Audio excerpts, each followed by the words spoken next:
ನಮ್ಮ ಒಂದು ಹಕ್ಕು.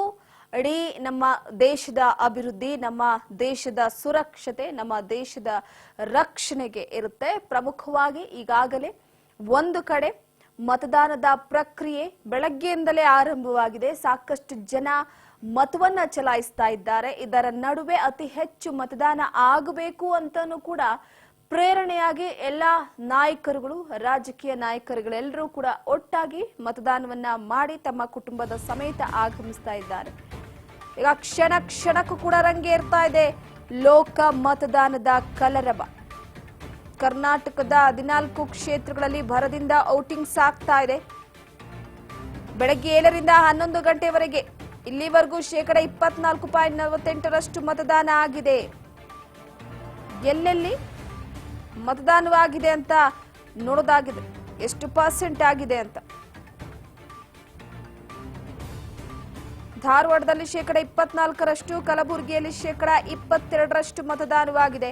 ಕೊಪ್ಪಳದಲ್ಲಿ 24%, ರಾಯಚೂರು 25%, ಶಿವಮೊಗ್ಗದಲ್ಲಿ 27%, ಉತ್ತರ ಕನ್ನಡದಲ್ಲಿ 27%, ವಿಜಯಪುರದಲ್ಲೂ ಕೂಡ 27%ರಷ್ಟಾಗಿದೆ. ಕ್ಷಣ ಕ್ಷಣಕ್ಕೂ ಕೂಡ ಲೋಕ ಮತದಾನದ ಕಲರವ ರಂಗೇರ್ತಾ ಇದೆ.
ಎಷ್ಟು ವರ್ಷ ಆಗಿ?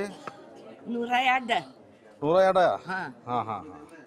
ಲಗುಟ ಬಂದ್ ಮಾಡಿ ವೋಟ್ ಮಾಡಿದಿಲ್ಲ? ಎಷ್ಟು ವರ್ಷ ಆಗಿ? 102. 102? ಲಗುಟ ಬಂದ್ ಮಾಡಿ ವೋಟ್ ಮಾಡಿದಿಲ್ಲ? ಎಷ್ಟು ವರ್ಷ ಆಗಿ? 102. ಗಮನಿಸ್ತಾ ಇದ್ದೀರಾ, ಕರ್ನಾಟಕದ 14 ಲೋಕಸಭಾ ಕ್ಷೇತ್ರಗಳಲ್ಲಿ ಈಗಾಗಲೇ ಭರ್ಜರಿಯಾಗಿ ಚುನಾವಣಾ ಪ್ರಕ್ರಿಯೆ ಆರಂಭ ಆಗಿದೆ. ಹಿರಿಯರು, ಯುವಕ ಯುವತಿಯರು ಸೇರಿದಂತೆ ಎಲ್ಲರೂ ಕೂಡ ತಮ್ಮ ತಮ್ಮ ಹಕ್ಕನ್ನ ಚಲಾಯಿಸೋದಕ್ಕೆ ಮತಗಟ್ಟೆಗೆ ಬರ್ತಾ ಇದ್ದಾರೆ.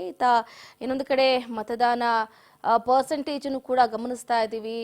ಬೆಳಗ್ಗೆ 7 ಗಂಟೆಯಿಂದ ಇವಾಗ ಏನು 11 ಗಂಟೆವರೆಗೂ ಕೂಡ ಎಷ್ಟು ಪರ್ಸೆಂಟ್ ಮತದಾನ ಕಂಪ್ಲೀಟ್ ಆಗಿದೆ ಅಂತ.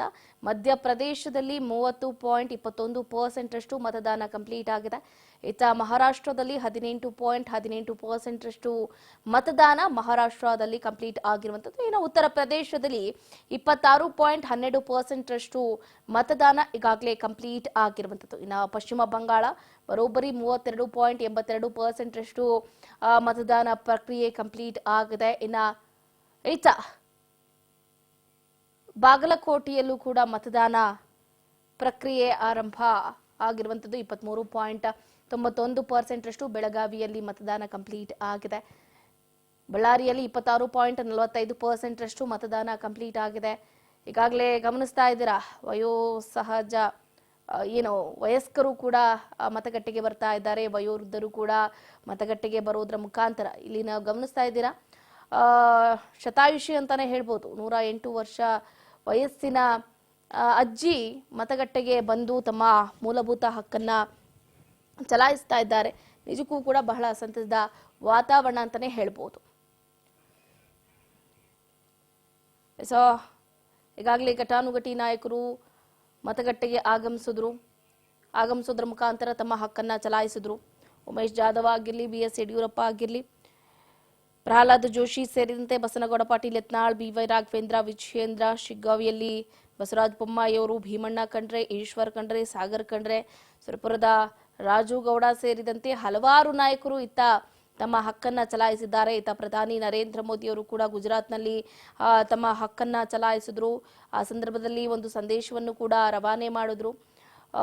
ಅಯೋಗ್ಯರಿಗೆ ಮತವನ್ನ ಹಾಕಬೇಡಿ, ಯೋಗ್ಯರಿಗೆ ಮತವನ್ನ ಹಾಕಿ, ಅದು ಯಾರು ಏನು ಅನ್ನೋದು ನಿಮಗೂ ಕೂಡ ಗೊತ್ತಿರುತ್ತೆ. ಹಾಗಾಗಿ ಏನು ಈ ಮೂಲಭೂತ ಹಕ್ಕನ್ನ ಚಲಾಯಿಸಿ, ಜವಾಬ್ದಾರಿಯುತ ಪ್ರಜೆಯಾಗಿ ಅನ್ನುವಂಥ ನಿಟ್ಟಿನಲ್ಲಿ ನಿಮ್ಮ ಮತ ತುಂಬಾ ಅತ್ಯಮೂಲ್ಯ. ಹಾಗಾಗಿ ಮತವನ್ನ ಯಾವುದೇ ಕಾರಣಕ್ಕೂ ಕೂಡ ಮಾರ್ಕೊಳ್ಳೋದಕ್ಕೆ ಹೋಗಬೇಡಿ.